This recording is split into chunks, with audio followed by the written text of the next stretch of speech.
yang ditentukannya dari semula, mereka itu juga dipanggilnya. Dan mereka yang telah dipanggilnya, mereka itu yang dibenarkannya. Dan mereka yang dibenarkannya, mereka itu juga dimuliakannya. Kalau bahasa Inggris, also glorified. Jadi telah dimuliakan. Nah, kan kita belum dimuliakan. Tapi di sini telah dimuliakan. Sama akan terjadi dan pasti terjadi.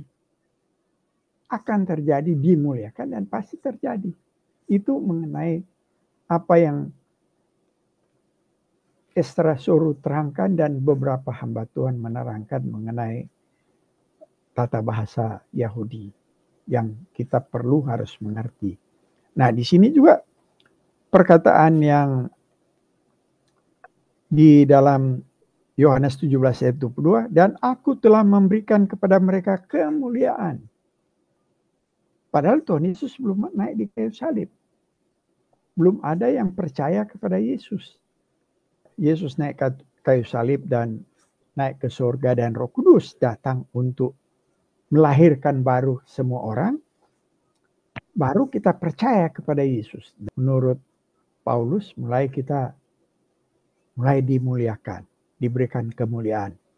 Nah, itu kira-kira sedikit penjelasan. Ya.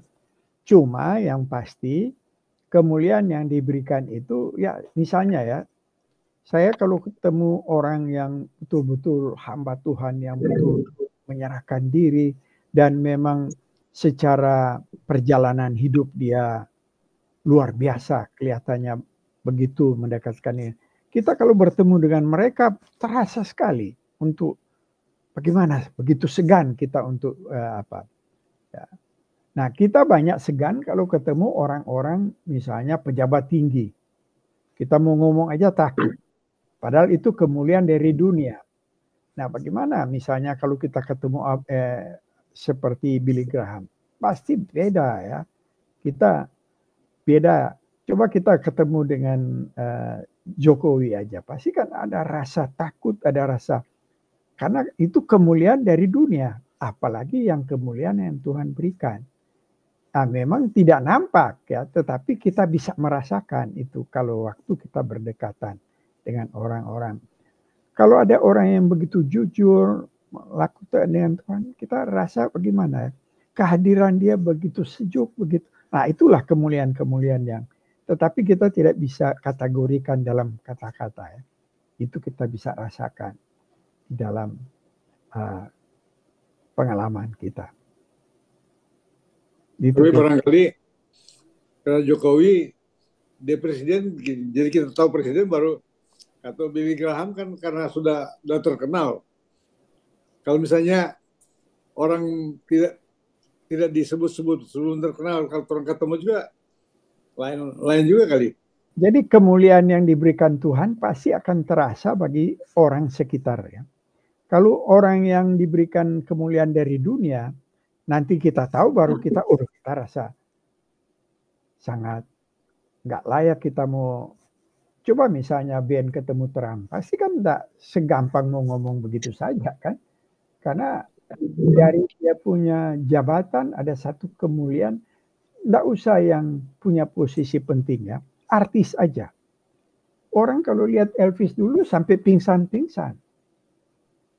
Ya, sampai sapu tangannya aja menjadi histeris mereka. Padahal itu kemuliaan dari dunia. Tapi setelah tenar soal disebut-sebut baru barangkali kalau kita nggak kenal, nggak pernah dengar berita wah ini orang terkenal gitu. Kalau ketemu kita biasa aja kali. Iya, tetapi kalau dia seorang hamba Tuhan pasti akan beda ya. Dia punya penampilan, tutur katanya. Karena itu kan kemuliaan yang diberikan oleh Tuhan. Pasti berbeda, ada dampaknya. Walaupun kita tidak kenal, tapi kan dari tutur kata nanti kita akan mulai sense kehadiran seorang hamba Tuhan yang betul-betul menyerahkan diri.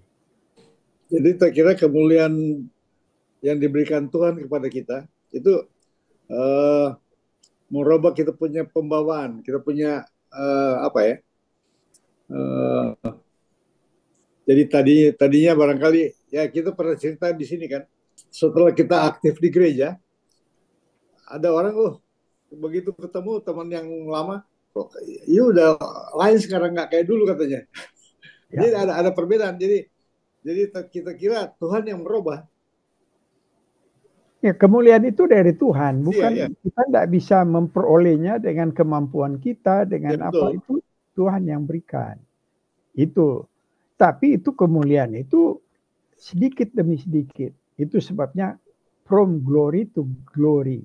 Iya, Tetapi kemuliaan itu menurut catatan yang kita baca tadi, itu melalui kita, jika kita menderita bersama Kristus, artinya pikul salib atau menyangkal diri, untuk supaya kita mendapatkan kemuliaan, dimuliakan. Atau seringkali kalau kita merasa sudah aman, sudah beres, lain kali datang anomali, kesia-siaan, baru kita sadar, wah ini perlu bergantung. Orang kan lain kali kalau sudah sakit, sudah menyatakan sudah tidak lama pergi, waduh, baru betul-betul dekat kepada Tuhan. Nah, lain kali Tuhan memakai penyakit atau kesia-siaan seperti yang terjadi di yang kita jelaskan tadi si Rockefeller. Ya. Dia begitu haus akan kekayaan, setelah ditanya seberapa lama lagi engkau puas mencari uang? Oh, little bit more lagi, sedikit lagi. Tapi setelah dinyatakan sakit yang tidak bisa sembuh oleh dokter, wah, dia bilang ini semua percuma. Kesia-siaan menghampiri dia. Sia-sia semua ini. Baru dia sumbangkan banyak hal ke universitas, ke R&D, Research and Development, ke lembaga-lembaga. Sampai ada yang di Indonesia itu Ford Foundation ya. Dia kerja sama-sama Ford. Jadi Ford Foundation masih ada dana dari sisa-sisa yang dia sumbangkan. Gitu. Nah, itulah kira-kira merubah dia. Tahu-tahu akhirnya sampai umur 90 dia bisa capai. Ya, pengasihan dia kasih perpuluhan dia dia kasih bukan lagi 11 semua persen, tinggal sisa per dia itu karena Ya, sebagian sudah berikan sama Tuhan katanya. ya betul. Biasanya orang nggak bisa bayar 15 atau 20, tapi dia sudah kasih sama for Tuhan aja sih, yang sisa for dia. Ya, betul. Jadi Kijo, kalau tadi bicara mengenai orang kaya, orang ternama, orang terkenal, kita ulang cerita mengenai keinginan kita untuk mendapatkan sesuatu. Contohnya kayak kita bilang main pingpong itu, karena kita belum tahu itu backhand bagaimana dia punya timing. Sesudah kita dapat, kita rasa senang. Dan kita mencari itu sungguh-sungguh, cari tahu, akhirnya dapat. Kemudian, sesudah kita dapat yang backhand itu, ada lagi yang lain lagi prestasi yang kita harus capai. Dan semuanya itu kalau tidak kita bersandar kepada Tuhan, mungkin sulit untuk mendapatkan kemuliaan itu dalam pengertian kita sebagai orang awam. Karena mencari metode untuk itu perlu pelatih. Nah, pelatih ini kalau nggak banyak kenal ya susah juga. Akhirnya dengan permohonan doa, maka diberikanlah kesempatan untuk mendapatkan pelatih itu, sehingga bisa kita mencapai prestasi itu. Dan sesudah itu, masih ada lagi yang lain yang kita perlu dapat. Nah, itu selalu harus bersandar kepada Tuhan. Karena untuk mencari pelatih, susah. Kira-kira begitu menurut kita kemuliaan yang kita rasakan. Selalu harus bersandar kepada Tuhan untuk mendapatkan cita-cita yang kita inginkan. Seperti tadi kita bilang tadi ya, yang contoh bagaimana politik Indonesia itu ya. Pakai metode yang sama, padahal hasil yang pertama itu gagal, dipakai metode yang sama untuk hasil yang kedua ya gagal lagi. Nah, itu yang Rizal Ramli selalu bilang. It is stupid to expect a different result if you use the same method. Jadi bodohlah kalau kita mengharapkan ada hasil yang berbeda jika kita menggunakan metode yang sama. Ya. Jadi metode kita ini harus rubah. Sekarang misalnya kita sering dengar firman Tuhan ya.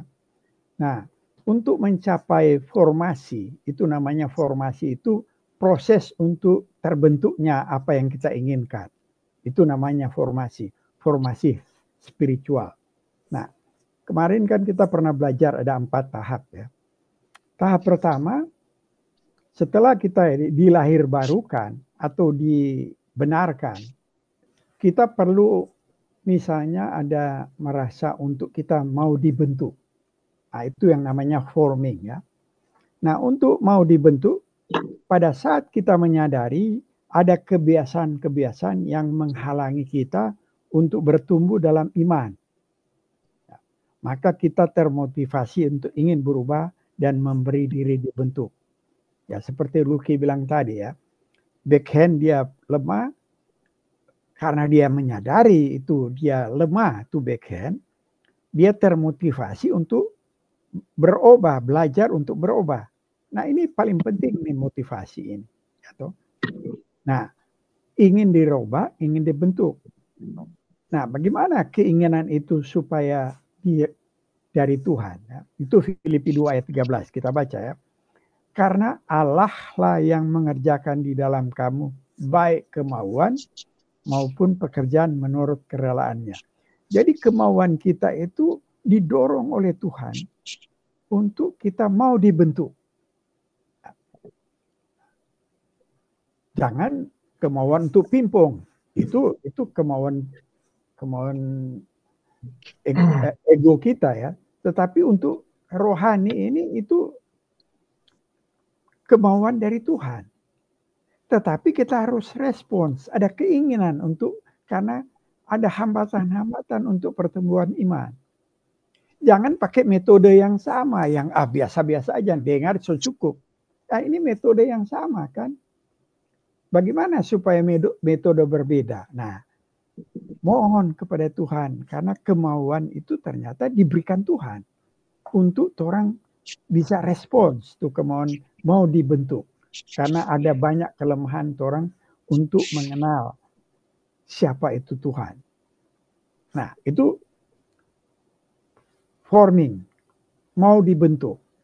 Ya, dan kita minta Tuhan supaya ada kemauan yang menggebu-gebu untuk kita responin. Itu yang pertama, langkah pertama. Jadi ketergantungan kepada Tuhan. Tapi bukan untuk keahlian orang main pingpong atau keahlian yang lain. Ini untuk kerohanian. Itu yang pertama. Yang kedua, nah di sini orang akan mengalami storming, badai. Ya. Karena kenapa? Pada tahap ini kita akan mengalami peperangan. Kenapa? Kita sudah terbiasa dengan situasi kita. Itu namanya comfort zone. Sudah di zona nyaman. Kita sudah tidak mau berubah. Nah, sedangkan di tahap pertama kita mau berubah karena ada sesuatu yang kita perlu mengetahui tentang Tuhan lebih dekat. Dan kemauan itu ternyata Tuhan yang memberikan untuk dorongan kita supaya kita merespons. Nah, masuk di dalam peperangan itu storming karena sudah comfort zone. Kita sudah pelajari bagaimana kita itu karena sudah terbiasa mendengar, saya sudah tahu. Atau karena status quo. Buat apa? Saya sudah nyaman. Nah, itu yang kita pelajari. Atau saya suka yang mudah-mudah saja, yang gampang-gampang saja. Buat apa mau capek-capek lagi? Padahal Tuhan Yesus sudah bilang, kalau jalan lebar itu menuju kepada kebinasaan, jalan yang sempit itu yang menuju kepada Tetapi untuk keluar daripada kebiasaan-kebiasaan yang sudah merasa nyaman, kita perlu kekuatan dari Tuhan. Jadi pertama, kemauan dari Tuhan, kemauan untuk kita mempunyai dorongan untuk mau. Tetapi yang kedua, untuk mengalami situasi-situasi kita yang sudah menjadi berurat, berakar, kebiasaan-kebiasaan yang sudahlah, saya sudah tahu, sudah. Nah, untuk melakukan terobosan itu, kita perlu bergantung kepada Tuhan dengan diberikan kekuatan untuk menerobos. Tanpa kekuatan untuk menerobos, tidak akan mungkin. Kita sebagai manusia yang berdosa untuk melakukan penerobosan atau breakthrough dari kebiasaan-kebiasaan yang sudah mendarah daging, tidak akan mungkin. Saya bacakan Titus 2 ayat 11 dan 12. Karena kasih karunia Allah yang menyelamatkan kita semua manusia sudah nyata. Jadi kasih karunia, anugerah dari Allah, karunia dari Allah telah menyelamatkan kita, itulah pada waktu kita lahir baru. Itu Efesus 2 ayat 8 ya. Kita diselamatkan oleh anugerah melalui iman. Bukan pekerjaan kita. Kita tidak boleh menyombongkan karena bukan pekerjaan kita. Nah, itu di Titus dibilang karena kasih karunia Allah yang menyelamatkan kita, semua manusia sudah nyata. Itu yang Efesus 2 ayat 8 ya. Di Titus 2 ayat 12 mengatakan begini. Ia mendidik kita. Artinya anugerah ini yang diberikan Tuhan mendidik kita supaya kita meninggalkan kefasikan. Apa ini kefasikan? Perlakuan-perlakuan yang tidak rohani atau cuek terhadap rohani, itu disebut fasik.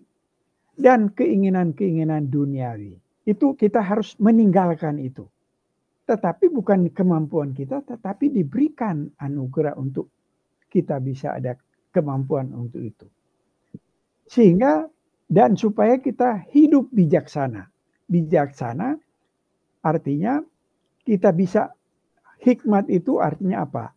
Kita mempunyai kemampuan untuk melakukan kebenaran-kebenaran Tuhan. Kita bisa melakukan di waktu-waktu tertentu sesuai dengan di tempat tertentu. Itulah bijaksana ya. Melakukan secara tepat dan benar.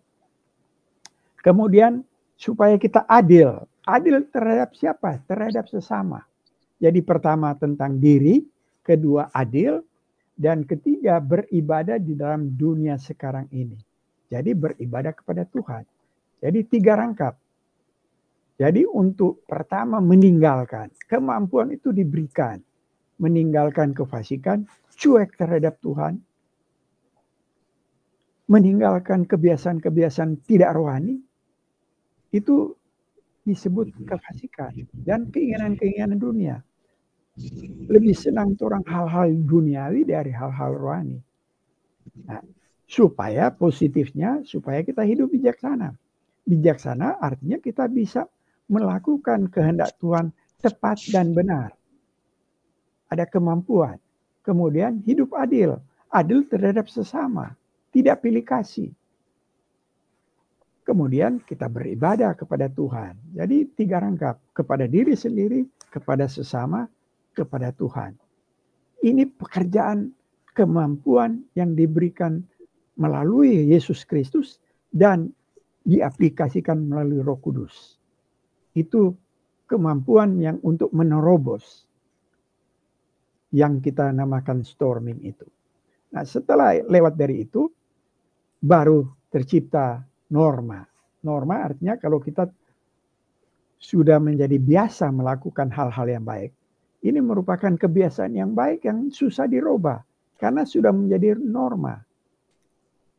Nah, setelah kita lewati norma ini, baru terjadi transformasi sebagai manusia baru.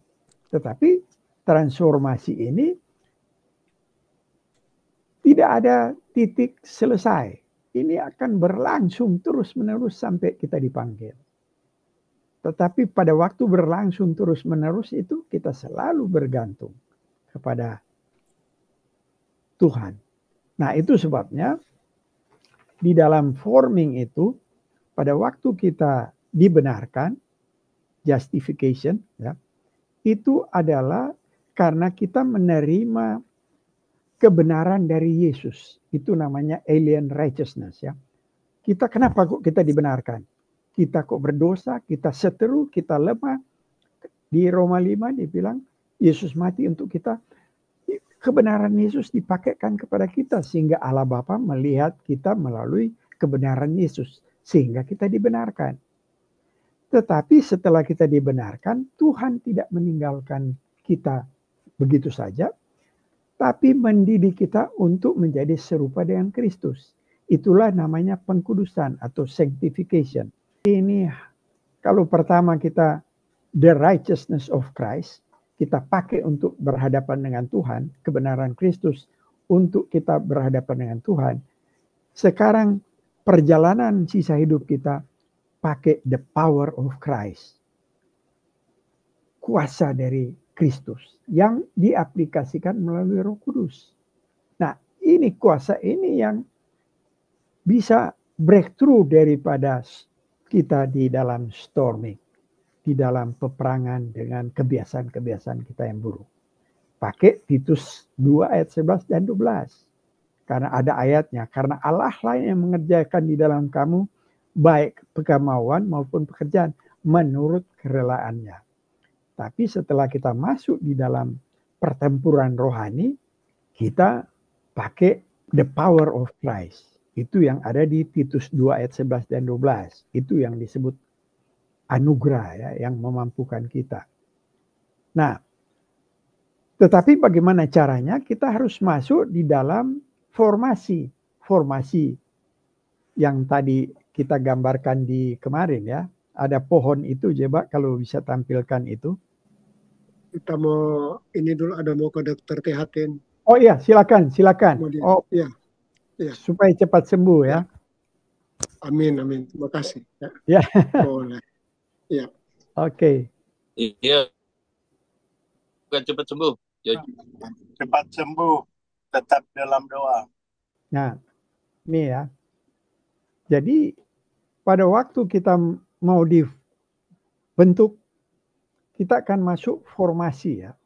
Formasi artinya proses untuk terciptanya apa yang kita inginkan, ya. Nah, harus melalui formasi. Pertama, formasi pengajaran. Bagaimana kita mengenal Tuhan. Yang kita sudah jelasin sebelumnya. Nanti diulang lagi pada waktu kita menjelaskan pemuritan, ya. Nah, setelah selesai formasi pengajaran, baru kita bukan hanya mengenal Tuhan, tapi mengasihi Tuhan. Bagaimana caranya? Harus masuk di formasi spiritual. Kedua ini mantap. Karena kita dibantu oleh Roh Kudus untuk kita bertumbuh. Akarnya ini luar biasa kuat. Nah, setelah akar ini kuat, karena kita melalui formasi pengajaran mengenal Tuhan dan formasi spiritual mengasihi Tuhan. Karena kalau hanya mengenal Tuhan tidak mengasihi Tuhan, ada percuma. Oleh karena itu akarnya ini harus betul-betul kedua hal ini, ya. Baru kita bisa mencerminkan Tuhan. Inilah kemuliaan mulai diberikan, kita mencerminkan. Kita reflektor daripada terangnya Tuhan. Nah, itu kemuliaan, merefleksikan kemuliaan Tuhan. Nah, mencerminkan Tuhan ini merupakan buah. Ya, misalnya buah roh, ya. Kasih. Bagaimana Tuhan adalah kasih, kita mencerminkan kasih Tuhan yang telah diberikan kepada kita. Bagaimana sukacita yang diberikan oleh Tuhan kita refleksikan. Kehadiran kita pasti orang bersukacita karena kita merefleksikan Tuhan, mencerminkan Tuhan. Damai sejahtera, kebaikan, kemurahan, lemah lembut, penguasaan diri. Kita cerminkan sebagai buah. Tetapi bukan hanya mencerminkan, kita melayani Tuhan juga. Dengan perubahan karakter yang sudah.